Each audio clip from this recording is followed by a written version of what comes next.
আমরা দোল উৎসব বা হোলি কেন পালন করি, কেনই বা হোলিকা দহন ন্যাড়া পোড়া হয়, আসুন জেনে নিই এই ভিডিওতে। নমস্কার বন্ধুরা, আপনারা দেখছেন ফ্যাক্টস চ্যানেল।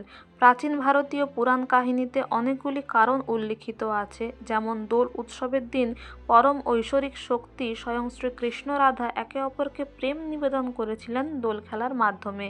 আরেকটি প্রচলিত কাহিনী হচ্ছে প্রহ্লাদ হিরণ্যকশিপুর কথা এবং মহাদেব ও কামদেবের কথা, যদিও হিরণ্যকশিপু প্রহ্লাদের কাহিনী বেশি প্রচলিত।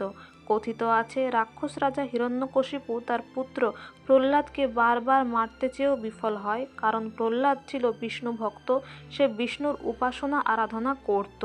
পরে হিরণ্যকশিপুর বোন হোলিকা বলে অগ্নির কাছ থেকে বরদানস্বরূপ একটি চাদর সে পেয়েছে যা আগুনে ভস্মীভূত হয় না, তাই সে প্রহ্লাদকে মারার জন্য প্রহ্লাদকে নিয়ে আগুনে ঝাঁপ দেয়, যাতে আগুনে পুড়ে প্রহ্লাদের মৃত্যু হয়।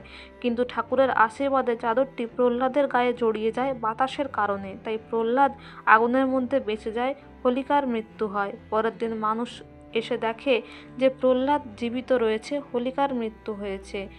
ভগবানের আশীর্বাদে তাই এই দিনটি রং খেলার মাধ্যমে উদযাপন করা হয়, যা দোল উৎসব নামে পরিচিত। আর তার আগের রাতে হোলিকা দহন হয়, যা ন্যাড়া পোড়া নামেও পরিচিত। অবশ্য স্বয়ং ভগবান বিষ্ণু নরহরি বা নৃসিংহ রূপ ধারণ করে এসে হিরণ্যকশিপুর বুক চূর্ণ বিচূর্ণ করে দেয় এবং প্রহ্লাদকে রক্ষা করে। তো বন্ধুরা, এই ধরনের তথ্য জানতে আমাদের সঙ্গে যুক্ত থাকুন। Thank you.